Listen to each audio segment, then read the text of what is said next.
va voir maintenant comment les ajouter sur le réseau. Donc c'est relativement simple.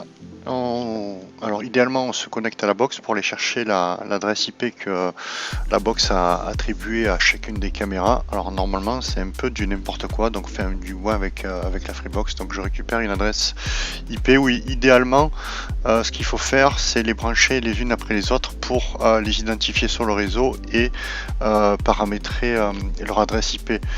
Donc là on va se connecter à l'interface de la caméra. Bon moi là c'est moins évident parce qu'elles sont déjà paramétrées, donc ça va être moins parlant, mais si on va ici dans paramètres de réseau par exemple,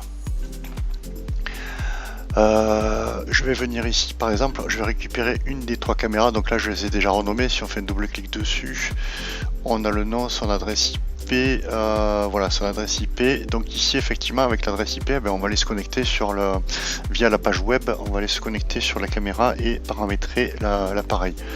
Voilà, donc idéalement on les branche une par une pour aller régler ces paramètres là, les paramètres TCP/IP, pour pouvoir les identifier sur le réseau. Donc moi j'ai fait 108, 109, 110. Et puis après sur ma Freebox, je les ai, je les traite en tant que caméra. Voilà, je les identifie en tant que caméra. Voilà. Donc ça c'est pour la partie box. Après on peut même bloquer, enfin on peut même aller sur le DHCP et réserver des adresses IP pour les caméras, comme ça elles ne bougent plus. Mais de toute façon quoi qu'il arrive on fait de l'IP statique sur les caméras, sur l'interface de la caméra, donc ça ne doit pas bouger, il n'y a pas de souci. Donc à partir de là on vient sur là j'ai les trois caméras. Donc là on est bien en 108, ici on est bien en 110 et ici on est bien en 109. Donc je les ai inversés, je vais mettre là 110 ici, voilà, ok.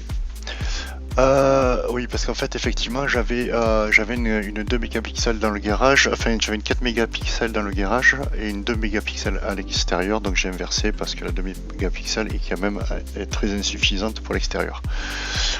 D'ailleurs c'est quelque chose que je vous conseille, c'est de partir sur au moins du 4 mégapixels pour l'extérieur. En mode nuit c'est beaucoup plus efficace. Donc ici les réglages ils sont relativement simples, donc on va aller dans caméra. Ici on va aller, on n'a rien de particulier ici, quelques voilà, donc quelques petits paramètres, mais bon rien d'exceptionnel. Ici on va aller dans vidéo, là c'est un peu plus intéressant, on a le codec, le H265 qui est le dernier codec de compression. Donc là on est sur une résolution quand même assez élevée, contrairement à la 2 mégas. Pour qui la résolution est quand même inférieure. Là, bon, H264, on va pouvoir le modifier, mais voilà, on est en 1000. Bon, c'est du HD, hein, mais c'est déjà un temps en dessous. Voilà, ok. Donc là-dessus, les paramètres par défaut, ils sont relativement bien réglés. On est bien sur du H265, le codec le plus récent. Ici, je monte la qualité à 6, on était à 5 par défaut. Après si ça lag un petit peu, si y a un manque de débit, on revient dessus et on rebaisse un petit peu. Ici je vais venir sur le titre de la caméra. Donc ça c'est ce qui va s'afficher en bas quand on va visionner. Donc ici je vais le nommer caméra OS, donc ça se modifie simplement, on fait sauvegarder et puis voilà. Là on va aller dans réseau. Donc le fameux paramètre TCP/IP, c'est là que l'on va attribuer, enfin donner une adresse IP sur le réseau de votre appareil. Donc on la nomme donc caméra ouest. Son adresse IP, je l'ai nommé 108. On lui indique le masque sur réseau et l'adresse IP de la box. Pas de DNS, donc on indique 0 de partout. Là on fait sauvegarder. Et on va aller directement, je vais surtout à l'essentiel. Un autre paramètre qui doit être activé, c'est celui-ci. Donc voilà, c'est le peer-to-peer, c'est pour l'application après mobile. Donc il faut impérativement qu'ici on soit autorisé pour se connecter avec une application en peer-to-peer. Ici on a le fameux, soit le numéro de série de la caméra qu'on vous demande avec l'application, soit le QR code. Voilà, donc ici après on fait sauvegarder, toujours faire sauvegarder bien évidemment. Donc on va activer les mouvements. Donc on peut sélectionner envoyer un mail, mais bon après chaque mouvement vous allez recevoir un mail, donc moi je le désactive, ça fait trop de mails. Vraiment que j'active l'envoi par mail, enfin l'envoi de mail que pour comment ça s'appelle, vraiment les erreurs importantes. Donc là pareil, vidéo masquée et changement de scène. Donc tout ça c'est activé. Puis systématiquement il faut enregistrer détection de mouvement. Donc humain et véhicule. On verra tout à l'heure que sur la 2 mégapixels ça je ne l'ai pas. Voilà. Bon, c'est les différences qu'on a entre les caméras. Alors ça c'est intéressant, c'est le SVI, c'est ce qui va nous permettre de déterminer des zones de détection. Donc ça je trouve ça intéressant. Donc normalement il est désactivé, il faut bien entendu l'activer et sauvegarder. Donc on va aller dans le SVI et là on va ajouter des règles de détection. Donc première règle, donc il suffit simplement de dessiner, de venir pointer l'endroit que l'on veut détecter, hein. Donc là par exemple je vais me mettre au sol, hop, je fais un trait comme ça, voilà. Donc ça ce sont des zones qui, je vais en faire plusieurs, tac, qui vont être déterminées. Pour clôturer la zone, il faut faire un clic droit et ça clôture la zone. Sinon ça continue à faire des tracés. Donc on va faire ajouter, on va faire plusieurs. Donc là je pars, je fais un clic gauche normal, hein, enfin pardon, il faut faire dessiner, voilà. Là on va refaire, donc à chaque fois que je clique, je fais un clic droit normal, hein, voilà. Voilà, on s'amuse à régler. Et ici, voilà, c'est ici aussi. Sinon, si je continue, voilà, si je fais pas un clic droit, ça continue à dessiner. Donc pour arrêter le dessin, il faut faire un clic droit et là, on arrête la zone de dessin. Voilà, donc on peut s'amuser comme ça à dessiner tout un tas de zones, hein. Là, je peux partir d'en haut. À chaque fois, j'oublie d'appuyer ici. Tac, on va venir ici et on va venir ici. Là, ça n'a pas d'intérêt ce que je fais là, mais là je dessine toute une zone, hein. Voilà, 2 et voilà. Donc j'ai mes 3 zones, on fait sauvegarder et là on a déterminé les zones de détection. À partir du moment où il y aura une zone, enfin une personne qui franchira ces lignes, la caméra détectera et enregistrera. Alors, anormalité c'est intéressant, donc là c'est là où on va voir les anomalies qui vont ressortir, donc ça on fait effectivement envoyer par mail. Pas de carte SD, on va faire avertissement sur capacité, 95%, je l'avais rentré déjà. Donc arrivé à 95%, vous êtes informé par mail que la carte SD, micro SD est pleine. Donc réseau type de IP conflit ou déconnexion, on va rester sur déconnexion. Donc à chaque fois il faut faire sauvegarder, tout à l'heure je crois que je ne l'ai pas fait. Voilà. Ok, sauvegarder, voilà, ça c'est important, à chaque fois que vous faites une action, il faut faire sauvegarder, si vous quittez la page, ça ne sauvegarde pas. Accès illégal, détection de tension, tout ça c'est activé déjà, bon j'ai tout activé hein, déjà, et exception de sécurité, voilà, on sauvegarde tout ça.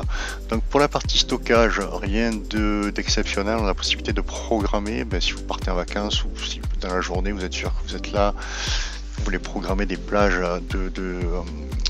d'enregistrement, vous avez cette possibilité là, des instantanés et programmer les vacances. Destination, donc là on a la possibilité de rester en local ou sur FTP ou vers un NAS. Donc là moi j'ai que cette possibilité là, j'ai ni de NAS, enfin j'ai la possibilité de faire du FTP mais bon je fais du local. Donc local on a bien évidemment notre carte SD, micro SD qui est détectée, donc sa capacité et ce qui est actuellement utilisé sur la carte. On a la possibilité de formater la carte, donc là effectivement relativement simple, donc FTP les réglages et pour le NAS les réglages avec le chemin d'accès. Donc là on est sur la caméra 2 mégas, un peu moins puissante bien entendu, donc déjà on est sur du H264, on peut la régler en 265. Je sais pas si elle en est capable, on verra bien, de toute façon si elle a la possibilité c'est qu'elle en est capable normalement. Donc le nombre d'images par seconde, on est limité à 25 comme l'autre par contre, hein, ça y a pas de souci, bien mieux qu'on puisse monter un nombre d'images, c'est plus stable. Mais bon, voilà, c'est un petit peu... Alors je vais repartir ici. Donc une fois qu'on est sur l'application, on va venir cliquer ici, ajouter un appareil.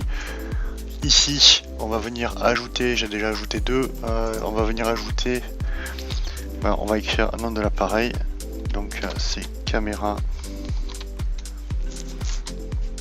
ouest, la dernière. On va venir rentrer son identifiant, son nom de domaine que l'on trouve ici. Alors, tac, on va venir dans Access et voilà, on l'a. Alors attendez, tac, on va venir le trouver. Voilà, donc on le trouve dans Access plateforme. Donc le numéro d'identification est ici. Donc soit code barre pour l'application mobile, soit on saisit ici dans ce champ le nom de domaine de la caméra. Donc les identifiants, ce sont les identifiants d'accès à la caméra. Alors on saisit dans le navigateur. Là on fait ajouter. Et on a nos 3 caméras qui sont affichées. Ils sont tous les 3 connectés, il n'y a pas de souci. On va venir les regarder, enfin les visionner, pardon. Donc ici on va faire un double clic.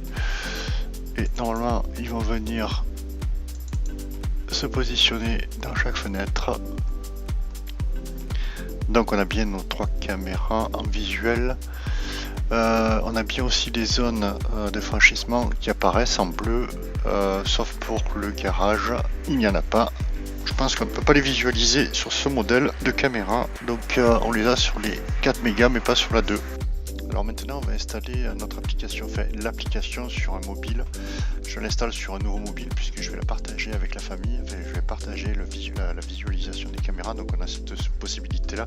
Par contre la seule obligation c'est qu'on est obligé de partager les caméras avec le compte, enfin depuis le compte principal. On ne peut pas réinstaller sur un autre appareil avec un autre compte les mêmes caméras, ça nous l'interdit et c'est plutôt bien fait puisque les caméras appartiennent qu'à un seul et même compte, le compte admin. Donc il faudra bien évidemment pour cela partager les caméras avec la famille et avec chaque mobile sur lequel vous voulez visualiser les caméras.